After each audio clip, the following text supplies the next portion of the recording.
I become a teacher, I will definitely have an English language learner in the classroom, and I kind of just want a little bit of insight on what are some possible difficulties that I'll face head-on teaching English language learners. And I guess, you know, if I'm in this area, I probably won't be dealing with students that don't have any type of working knowledge with the English language, but I think there'll still be some difficulties that I face. And just kind of wondering what you've seen in the past throughout your teaching careers that will probably pop up. It's possible you could get one or two students like through, like it usually doesn't happen, like I've only had a couple in the years I've worked with the ELL that don't really have the language, and then there's a lot of different things you have to work into your day. So it's not a lot, but you can occasionally get one in Johnson City that comes in. Sometimes there are like students that come with their parents come to work at SUNY Binghamton actually, and they come over with them and stay for a while. So you could possibly get one. I find one of the biggest things is actually that communicating with parents sometimes, especially if they aren't speaking English. Right. You know, we do have some interpreters for some languages at our school, but on a daily basis you can't get an interpreter. Right. You want to call today, God bless you, because of something that came up and someone at home doesn't speak English or doesn't read, so that is one of the difficulties. When you guys have parent-teacher conferences, do you have the ability to request an interpreter if there are those issues there in advance? Yes. Usually we either call the parent, or if we know the parent already knows no English or very little English, we can set up an interpreter to be at the conference with the family and the teacher. They can refuse an interpreter. They have if the don't option to want say no, we want to bring a friend, or we will try on our own to understand what you're telling us. In general, ELL parents are very appreciative of the education that their children are receiving, and sometimes their questions and comments are more focused on the children's behavior than their academic progress, actually. In some cultures, it's considered disrespectful for families to go into schools or question parents. Right. So that's a new rule for some parents. Some parents don't feel comfortable asking teachers questions or even coming into schools because of cultural differences. And I have to agree, they're very thankful. Like you get a lot of thank you for helping my child, thank you for doing all of this for my child. And sometimes you're not sure that they understand when you go over the academics, but yeah, you always feel like really like, wow, I feel good when I do those comments. Right. And back to the difficulties, I think those parents who do come in and they tell you right out, I do have difficulty speaking English, but I want the best for my child, and I know they're at school getting the best education they can get, but at home, how can I help my child when I don't even, I can't model perfect English? So that's where we can give our suggestions, but that is a challenge for the family.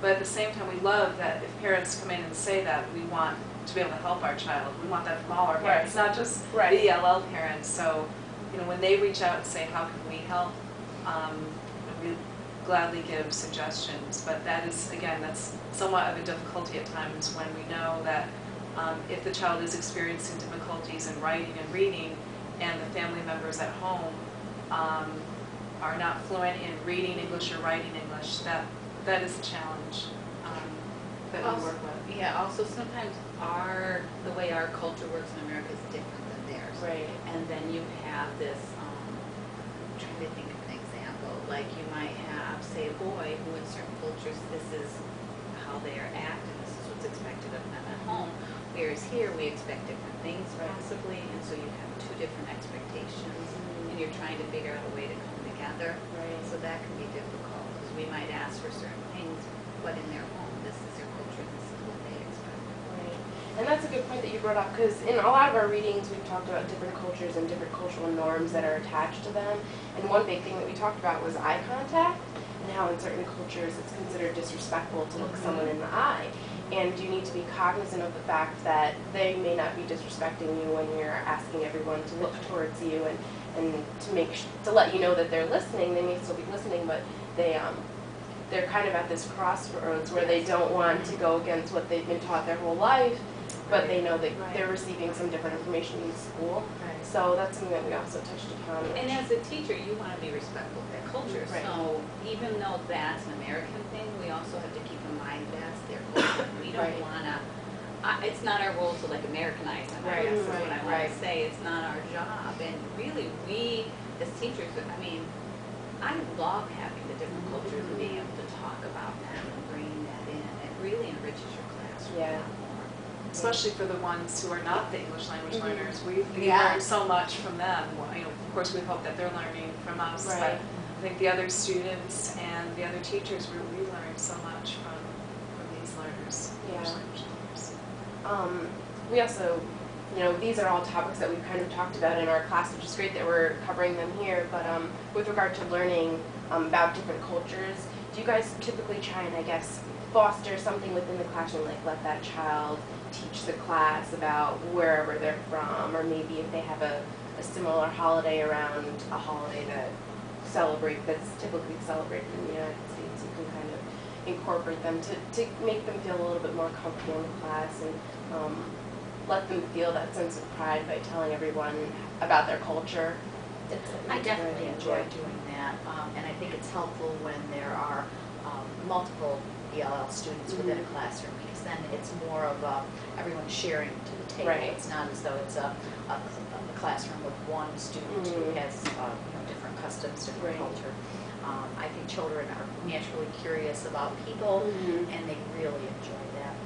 Some children obviously are more comfortable than others. So Right. we always, I would always frame things up with, how do you do this in your family? It would be like someone asking a Christian to totally explain the full biblical meaning of a religious holiday. Yeah. Sometimes things are celebrated, at a cultural level, but you may not have all of the background. Oh, yeah. So you need to be sensitive to that as well, because you want children to give the information that they have a comfort with. I think sometimes people can ask too many questions and then people don't know the answers. So, someone who's maybe a second generation is not necessarily going to have a lot of knowledge of their country that their grandmother immigrated from necessarily. So we can't make those assumptions too. Right. So, but it definitely does. It brings that richness to the classroom. And it I actually welcome. brings out the other kids, like, 'cause even the kids who aren't English learners, there are other kids in there, and maybe they have a different religion or Mhm. something, and then all of a sudden they feel free to share about, Right. something that's going on or something that their family does that maybe they wouldn't have in the past. But Yeah, I just love when they do Another that. dimension of diversity, because we have a diverse culture, just like with our Oh, yeah. students that speak English as a primary language. So. I think sometimes even seeing the visual, we have had a few students over the years who bring in items from their culture, their country, whether it's a book, for example. One of our students who just came in this year, she's from Jordan, and she brought in a book in Arabic, and Oh, wow. the students were fascinated, and she felt so wonderful being able to share this in our classes. So having something like that Right. where you're showing the pride that you have in your own language or something about your culture is wonderful to share them.